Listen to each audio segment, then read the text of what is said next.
What starts here changes the world. I have a few suggestions that may help you on your way to a better world. And while these lessons were learned during my time in the military, I can assure you that it matters not whether you ever served a day in uniform. It matters not your gender, your ethnic or religious background, your orientation, or your social status. Our struggles in this world are similar, and the lessons to overcome those struggles and to move forward, changing ourselves and changing the world around us, will apply equally to all. So here are the 10 lessons I learned from basic SEAL training that hopefully will be of value to you as you move forward in life. Every morning in SEAL training, my instructors, who at the time were all Vietnam veterans, would show up in my barracks room, and the first thing they'd do was inspect my bed. If you did it right, the corners would be square, the covers would be pulled tight, the pillow centered just under the headboard, and the extra blanket folded neatly at the foot of the rack. It was a simple task, mundane at best, but every morning we were required to make our bed to perfection. It seemed a little ridiculous at the time, particularly in light of the fact that we were aspiring to be real warriors, tough, battle-hardened SEALs. But the wisdom of this simple act has been proven to me many times over. If you make your bed every morning, you will have accomplished the first task of the day. It will give you a small sense of pride, and it will encourage you to do another task, and another, and another. And by the end of the day, that one task completed will have turned into many tasks completed. Making your bed will also reinforce the fact that the little things in life matter. If you can't do the little things right, you'll never be able to do the big things right. And if by chance you have a miserable day, you will come home to a bed that is made, that you made. And a made bed gives you encouragement that tomorrow will be better. So if you want to change the world, start off by making your bed. During training, the students are all broken down into boat crews. Each crew is 7 students, 3 on each side of a small rubber boat, and 1 coxswain to help guide the dinghy. Every day, your boat crew forms up on the beach and is instructed to get through the surf zone and paddle several miles down the coast. In the winter, the surf off San Diego can get to be 8 to 10 feet high, and it is exceedingly difficult to paddle through the plunging surf unless everyone digs in. Every paddle must be synchronized to the stroke count of the coxswain. Everyone must exert equal effort, or the boat will turn against the wave and be unceremoniously dumped back on the beach. For the boat to make it to its destination, everyone must paddle. You can't change the world alone. You will need some help. And to truly get from your starting point to your destination takes friends, colleagues, the goodwill of strangers, and a strong coxswain to guide you. If you want to change the world, find someone to help you paddle.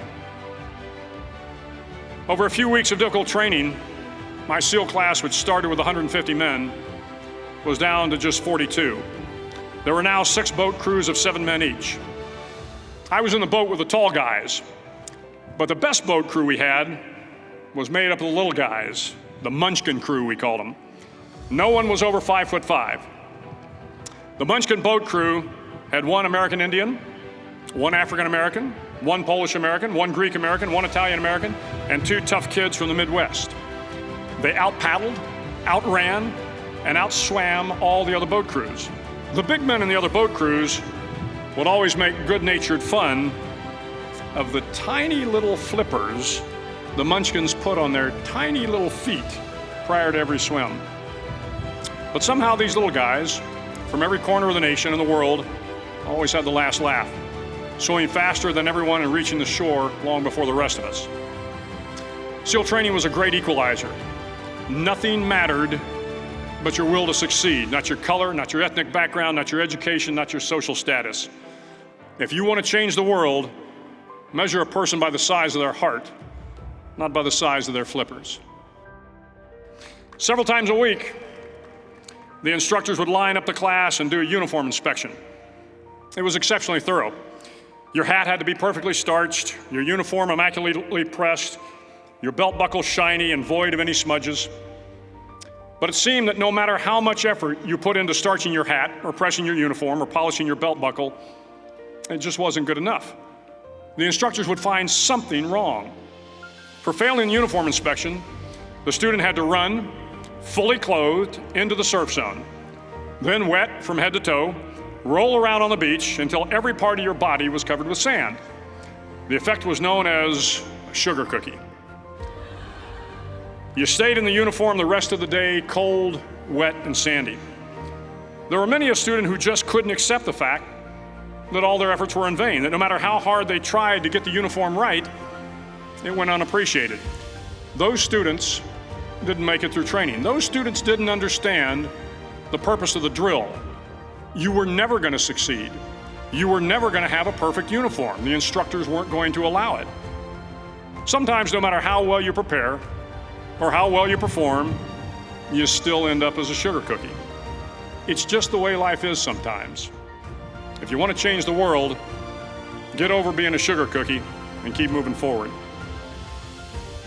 Every day during training, you were challenged with multiple physical events: long runs, long swims, obstacle courses, hours of calisthenics, something designed to test your mettle.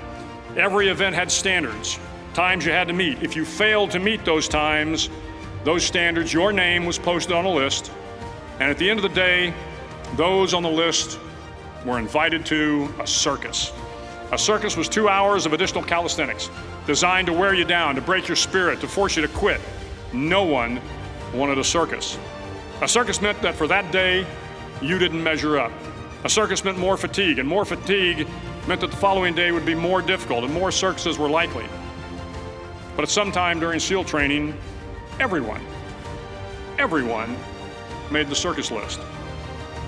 But an interesting thing happened to those who were constantly on the list. Over time, those students who did 2 hours of extra calisthenics got stronger and stronger. The pain of the circuses built inner strength and physical resiliency.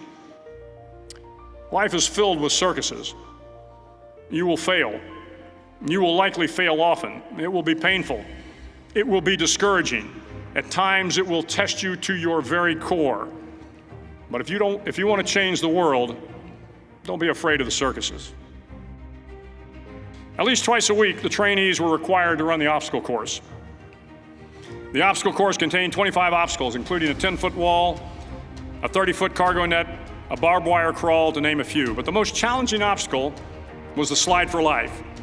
It had a 3-level, 30-foot tower at one end and a 1-level tower at the other. In between was a 200-foot-long rope. You had to climb the 3-tiered tower, and once at the top, you grabbed the rope, swung underneath the rope, and pulled yourself hand over hand until you got to the other end. The record for the obstacle course had stood for years when my class began in 1977. The record seemed unbeatable, until one day a student decided to go down the slide for life head first. Instead of swinging his body underneath the rope and inching his way down, he bravely mounted the top of the rope and thrust himself forward. It was a dangerous move, seemingly foolish and fraught with risk. Failure could mean injury and being dropped from the course. Without hesitation, the student slid down the rope perilously fast. Instead of several minutes, it only took him half that time. And by the end of the course, he had broken the record. If you want to change the world, sometimes you have to slide down the obstacles head first. During the land warfare phase of training, the students are flown out to San Clemente Island, which lies off the coast of San Diego. The waters off San Clemente are a breeding ground for the great white sharks. To pass SEAL training, there are a series of long swims that must be completed. One is the night swim. Before the swim, the instructors joyfully brief the students on all the species of sharks that inhabit the waters off San Clemente. They assure you, however, that no student has ever been eaten by a shark, at least not that they can remember. But you are also taught that if a shark begins to circle your position, stand your ground. Do not swim away. Do not act afraid. And if the shark, hungry for a midnight snack, darts towards you, then summons up all your strength and punch him in the snout, and he will turn and swim away. There are a lot of sharks in the world. If you hope to complete the swim, you will have to deal with them. So if you want to change the world, don't back down from the sharks. As Navy SEALs, one of our jobs is to conduct underwater attacks against enemy shipping. We practice this technique extensively during training. The ship attack mission is where a pair of SEAL divers is dropped off outside an enemy harbor and then swims well over 2 miles underwater, using nothing but a depth gauge and a compass to get to the target. During the entire swim, even well below the surface, there is some light that comes through. It is comforting to know that there is open water above you. But as you approach the ship, which is tied to a pier, the light begins to fade. The steel structure of the ship blocks the moonlight. It blocks the surrounding street lamps. It blocks all ambient light. To be successful in your mission, you have to swim under the ship and find the keel, the center line, and the deepest part of the ship. This is your objective. But the keel is also the darkest part of the ship, where you cannot see your hand in front of your face, where the noise from the ship's machinery is deafening, and where it gets to be easily disoriented, and you can fail. Every SEAL knows that under the keel, at that darkest moment of the mission, is a time when you need to be calm, when you must be calm, when you must be composed, when all your tactical skills, your physical power, and your inner strength must be brought to bear. If you want to change the world, you must be your very best in the darkest moments. The 9th week of training is referred to as Hell Week. It is 6 days of no sleep, constant physical and mental harassment, and one special day at the Mud Flats. The Mud Flats are an area between San Diego and Tijuana where the water runs off and creates the Tijuana Sloughs, a swampy patch of terrain where the mud will engulf you. It is on Wednesday of Hell Week that you paddle down to the Mud Flats and spend the next 15 hours trying to survive the freezing cold, the howling wind, and the incessant pressure to quit from the instructors. As the sun began to set that Wednesday evening, my training class, having committed some egregious infraction of the rules, was ordered into the mud.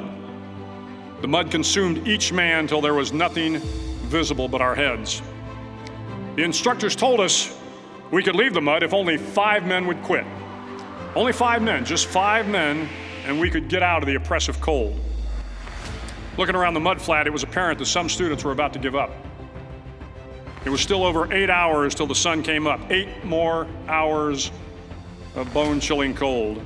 The chattering teeth and the shivering moans of the trainees were so loud, it was hard to hear anything. And then one voice began to echo through the night. One voice raised in song. The song was terribly out of tune, but sung with great enthusiasm.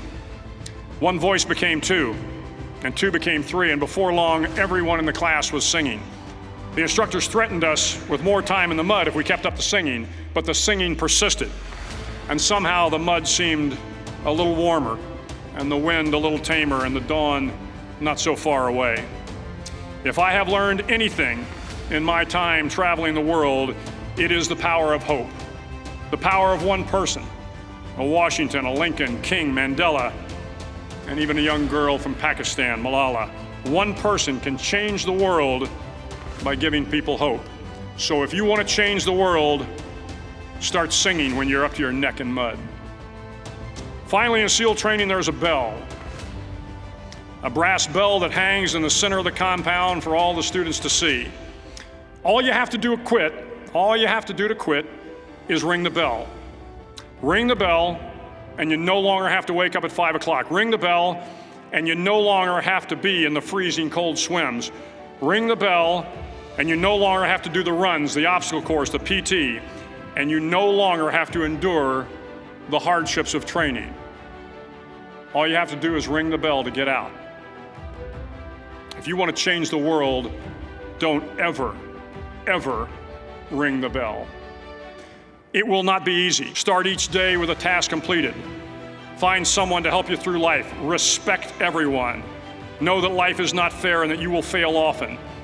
But if you take some risks, step up when the times are the toughest, face down the bullies, lift up the downtrodden, and never, ever give up. If you do these things, the next generation and the generations that follow will live in a world far better than the one we have today. And what started here will indeed have changed the world for the better. Thank you very much.